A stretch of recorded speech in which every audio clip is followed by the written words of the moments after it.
কৃষি ও খামারের তথ্যমূলক প্রতিবেদন। কৃষি খামার চিত্র। কৃষক ও খামারির সাথে নবীন উদ্যোক্তার সাফল্য ও কৃষি বুদ্ধির লক্ষ্যে কাজ করা।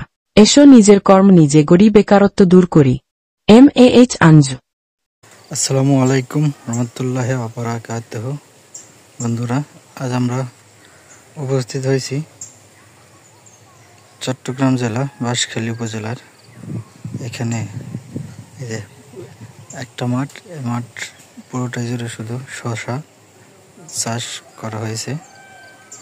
এই শসা চাষ করা হয়েছে, তার আগে ধান রোপণ করেছিল। ধান রোপণ করার মধ্যে এই ধান কাটার পরে ওই ধানের ভিতরেই তারা ওই যে বীজ রোপণ করেছে। বীজ রোপণ করার পরে এখন ওই ধান কাটার পরে এটা আবার নতুন করে শুরু হয়েছে। এই পাশে যদি আমি দেখাই, এইভাবে ছিল ধান কাটার আগে। ওই পাশে ধানের মধ্যেই তারা চারা রোপণ, বীজ রোপণ করেছিল। বীজ রোপণ করার পরে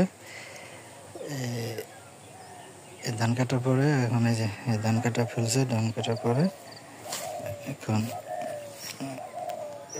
এটা যখন একটু বড় হয়েছে তখন এই যে মাটি তুলে গুঁড়ায় দিয়ে দিছে আর কি, আর নাল বানিয়ে দিছে আর কি, যাতে যদি পানি হয় এটাই হবে।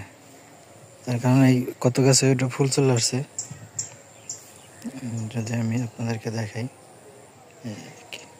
কিছু গাছে ফুল চলে আসছে। এখন শুধু একটু উঁচু করে দিলেই, মাচার মতো করে দিলে এখানে আপনার ফলনটা পেয়ে যাবে আর কি। অথবা আর যে ওই পাশে যেগুলো বড়, সেটা অলরেডি হারভেস্ট শুরু হয়ে গেছে। এখানে তারা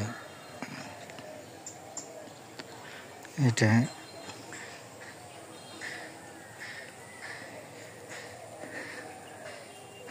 আসলে এটা এই চাষ ছাড়াই এই সবজিগুলো চাষ করা যাচ্ছে। দেখা যাচ্ছে পুরো চারপাশেই যে মাঠটা রয়েছে, মাঠটা পুরোটাই তারা এই শসা বলতে ক্ষীরা আর কি, যেটা যে ছোট ছোট হয় ক্ষীরা, এই ক্ষীরার চাষ করতেছে।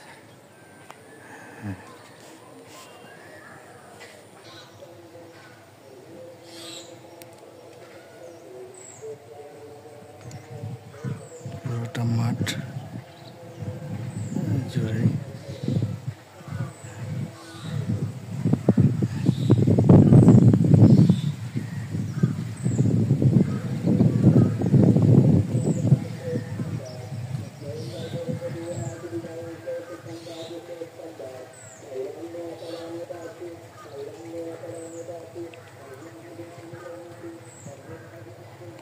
এটা যে জাল দিয়ে, প্রত্যেকটা ক্ষেতে জাল দিয়ে ঢেকে দেওয়া হয়েছে, কারণ এর থেকে বিশুদ্ধ পোকামাকড়, পাখি যাতে যে ফসলের গাছ এবং এটা যাতে ক্ষতি না করে। হ্যাঁ।